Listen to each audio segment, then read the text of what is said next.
Something that I've been planning on building in my workshop is an office.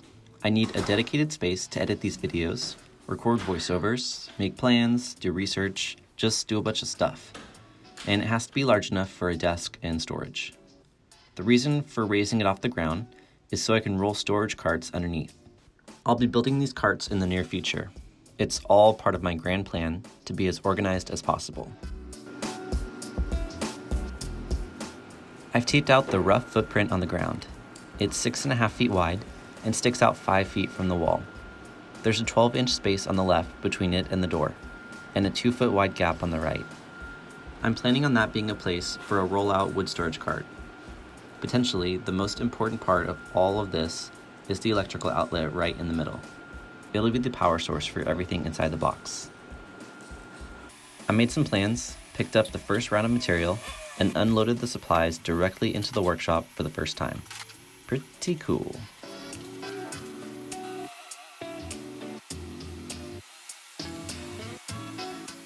This cart is the mock-up for the storage carts that will go underneath the office, so the structure has to be high enough to give clearance for it. I took some exact measurements and started framing. As much as I could, I built with 16 on-center studs. That means the spacing between each of the studs is 16 inches from center of one to the center of the next.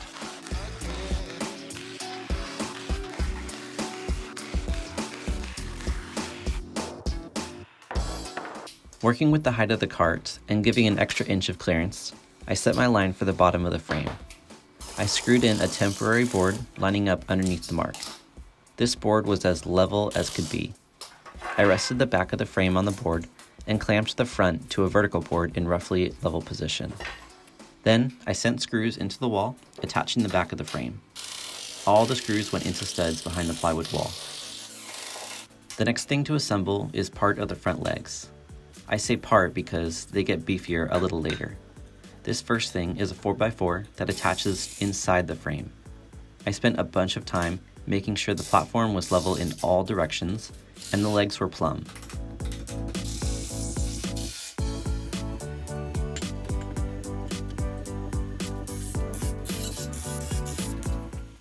It passes the first test and can hold my weight. We're off to a good start. There's going to be some significant things screwed into the front of this floor frame, so I added another stud to fit snugly between the 4x4s.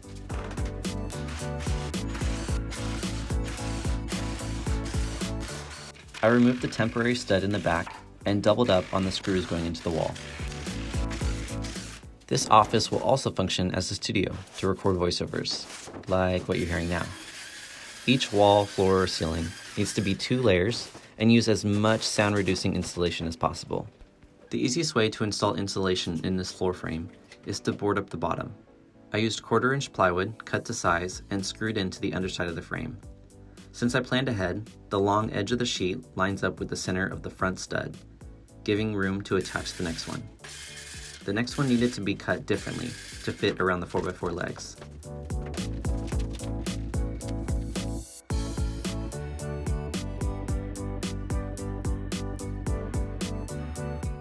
I'm using Rockwell Safe and Sound insulation. This will hopefully make the room more soundproof. I used full sheets for the most part, just needing to make a few cuts to fill all the cavities.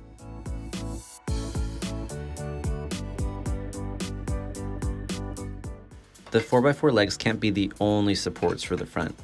That puts a lot of stress onto a handful of screws.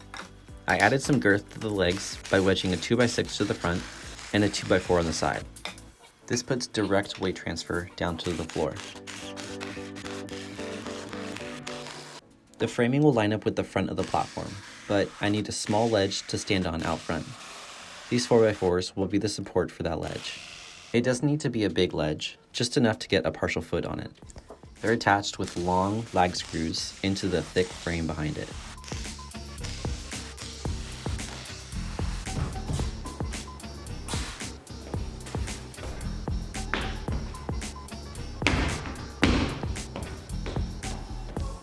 Next, I installed the 3/4-inch plywood floor.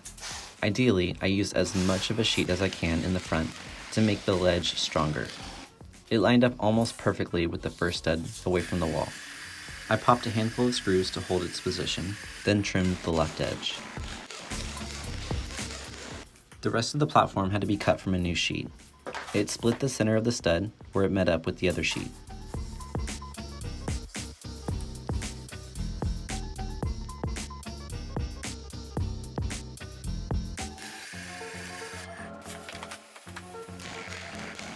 I carefully marked and trimmed the plywood not supported by the frame. The first stage is done, so I called up the inspectors to check the quality of the build so far. They approved.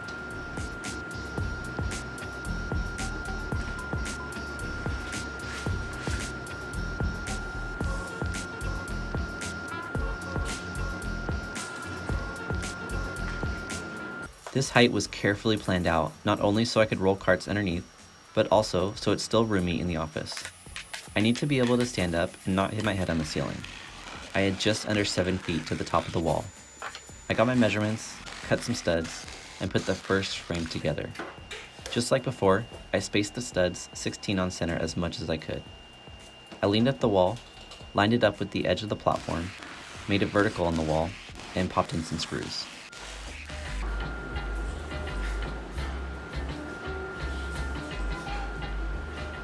Both side walls are nearly identical. They don't go all the way to the front edge because the front wall will span from side to side.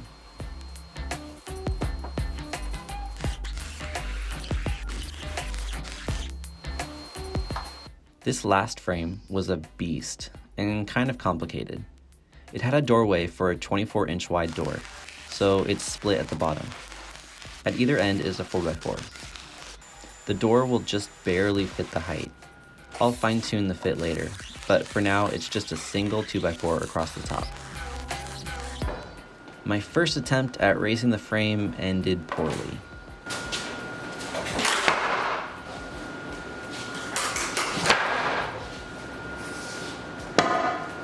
Oops. The weight completely split the top stud down the middle. Luckily, I had one extra stud for the fix. I was much more careful lifting it this time around. I used a dead man to lift it all the way up and clamped it right away so it wouldn't fall over. I lined everything up and popped in a bunch of screws to connect it all.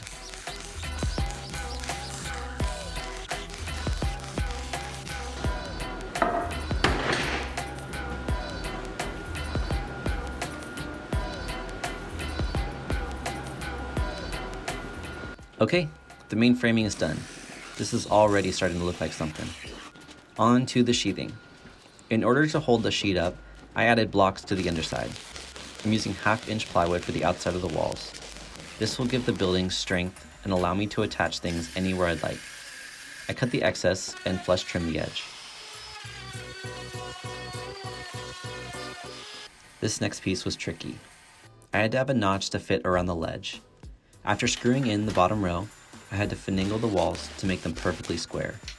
This was important so the doorway is a perfect rectangle and not a parallelogram.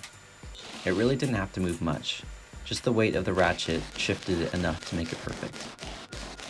The last piece for the bottom row went on easily. Then I moved on to the top row.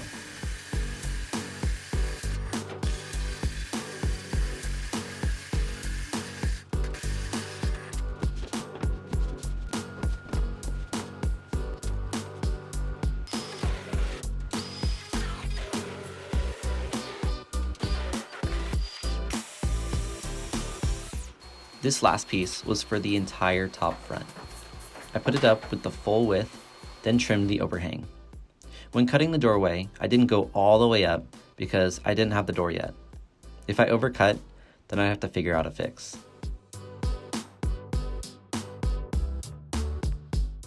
The installation work continued. I filled in all the wall cavities. I bought 2 bags of insulation. It was almost the perfect amount, with only a few cut pieces left over.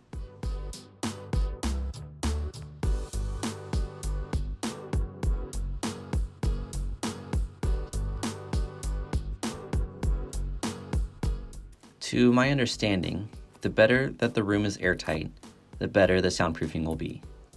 I used caulk on a bunch of the edges and corners. Hopefully it helps. I mean, it can't hurt.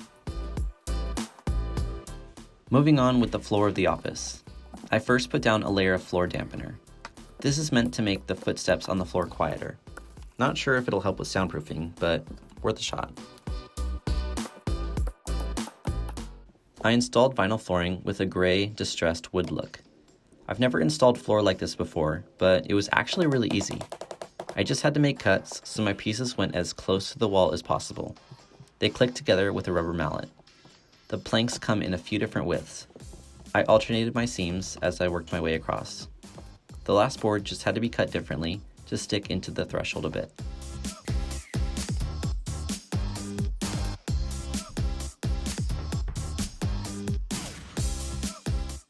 The walls and ceiling of the office are 1/2 inch thick sheets of MDF. The MDF will hopefully help mitigate more of the sound from the outside. I think it'll work better than plywood. We'll see. I planned out a blue and gray color scheme for the inside.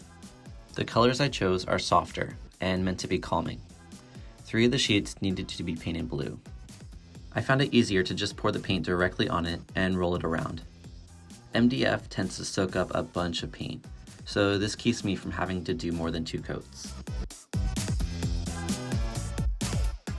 With the floor in place, I knew the height of the walls, so I could cut the sheets to size.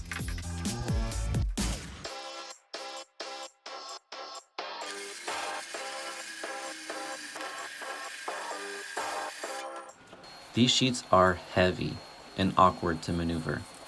I got it in place and screwed it directly to the studs.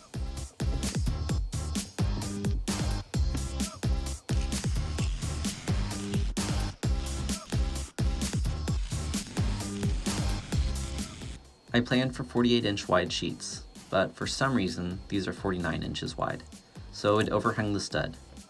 I glued a few pieces to the back of the MDF to give the next piece something to attach to. The next sheet went on and overlapped the doorway by about 1/2 inch. That's perfect because I can flush trim it later.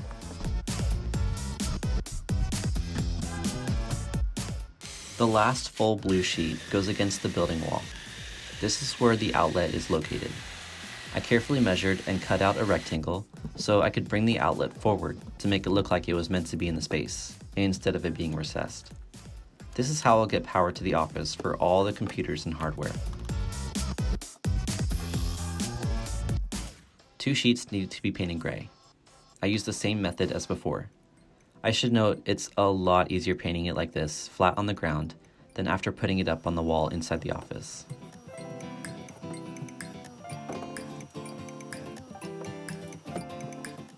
Time to fill all the gaps on the wall. All the filler pieces came from the last sheet of MDF. 2 of those pieces were for the blue walls, and 1 for the gray wall.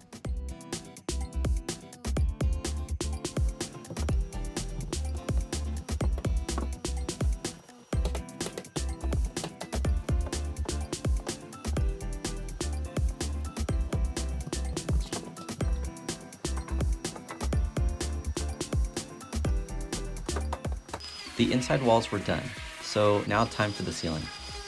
It would have been nice to put a 2x4 frame with insulation up there, but I didn't allocate enough room for it. Instead, I planned to put a layer of 3/4 inch plywood on top and attach a layer of MDF on the inside. I flush trimmed the outside plywood with the framing, then threw the first piece up there. Because of the ceiling, there's not enough room to put screws near the back wall. Instead, I put a bunch of wood glue down to help keep it in place and seal it up. For the next piece, I put a bunch of caulking down for soundproofing. It'll seal up any uneven spots. In order to eliminate the bow in the plywood and flush up the seam, I spanned a 2x6 across the top. I screwed it into the framing from the top and through the plywood from the inside. Ideally, I would have used 1 full sheet of MDF for the bulk of the ceiling, but working on my own, it was just not going to be possible. I sliced the piece in half, and that made it much easier to maneuver in place. 1 more filler piece finished the ceiling, and all the MDF was complete. I went through and cleaned up all the fluff around the screw holes with some sandpaper, then caulked all the edges and seams, and added touch-up paint. The caulking will be visible where the colors meet up, and paint it over where the same colors meet.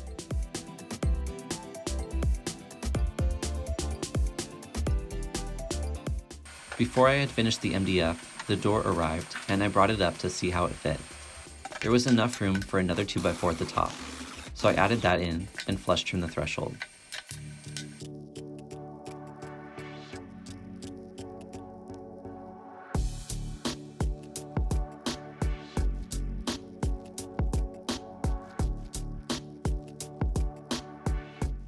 The plan has always been to add black metal pipe to the outside. I sprayed them with a few layers of black to give them a uniform glossy finish. They had several useful functions. Most importantly, they act as handholds for when I go up and down. I'll be able to attach cameras to them to get elevated shots above my work zone. The top bar will double as a pull-up bar for those mini workouts throughout the day. All these are attached to the studs, so they'll be able to handle the weight.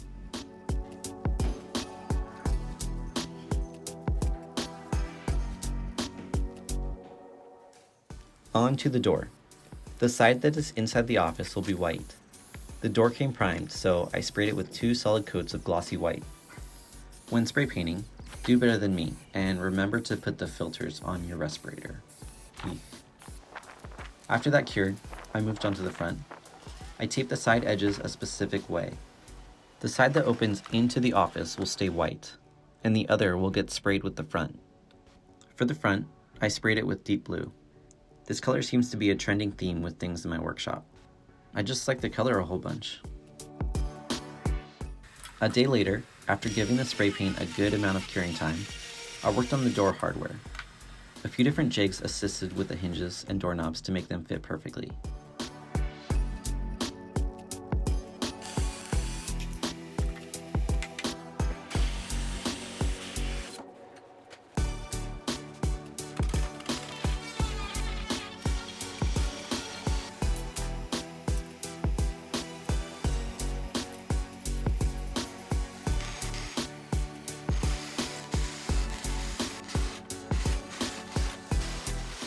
On the bottom of the door, I added a floor sweep to help seal the threshold when the door is shut. I knew I'd have to trim the top of the door just a smidge. Bringing it up helped me mark the exact height. I shimmed the door just to raise it off the floor a tiny bit. When cutting a finished door, or a finished anything, it's best to tape your cut line so your saw doesn't create any scuffs or frays. It ends up with a clean edge.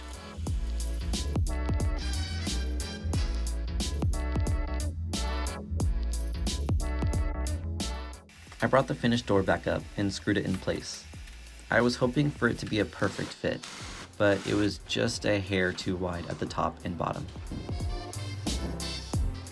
Instead of taking the door off, unscrewing the doorknob hardware, and trimming the edge, it was much easier to just sand the spots that kept it from closing.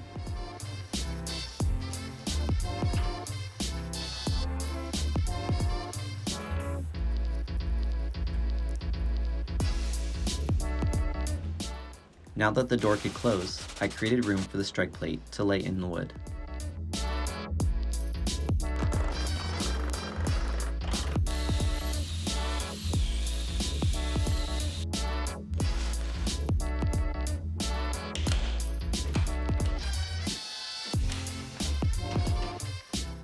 The last bit of work to soundproof the room was seal up around the door. This foam door seal goes on the sides and top. An aluminum frame makes it really easy to attach in the right spots to create a really good seal. For the bottom of the door, I used a vinyl edge piece that matched the rest of the floor. I trimmed the floor so it didn't stick out so far. That way, the sweep on the bottom of the door would hit this piece and seal up the entire door.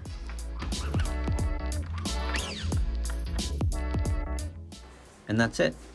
I now have a functioning soundproof office. I think it looks so good. It's gonna significantly improve editing all these videos.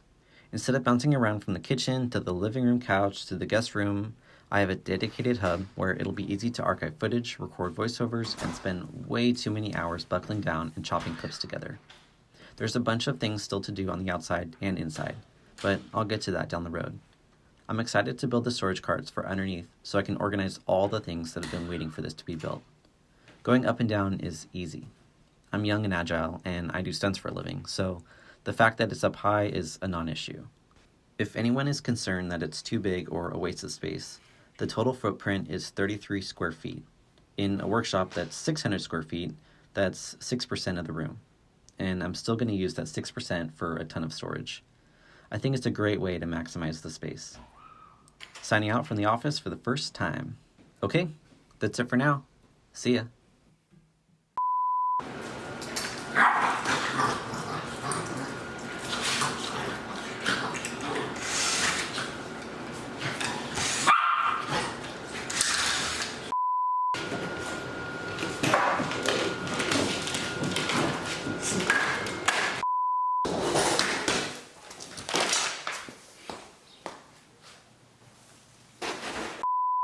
Hey.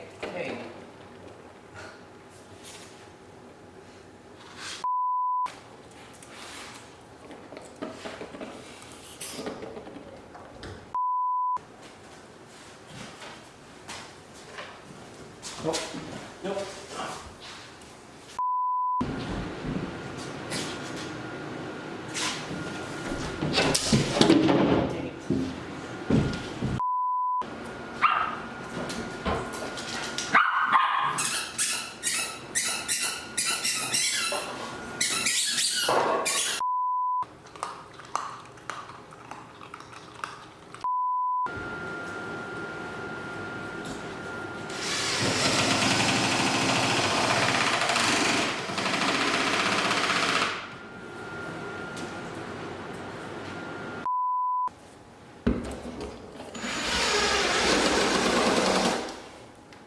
Nice.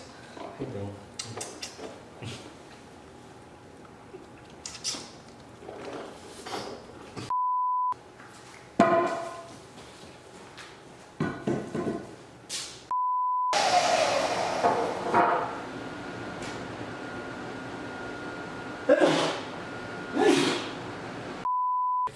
Boys, back up. Back up. Oh.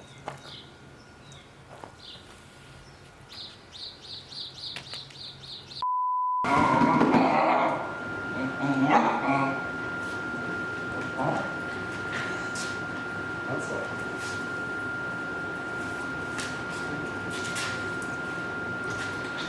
Let's go.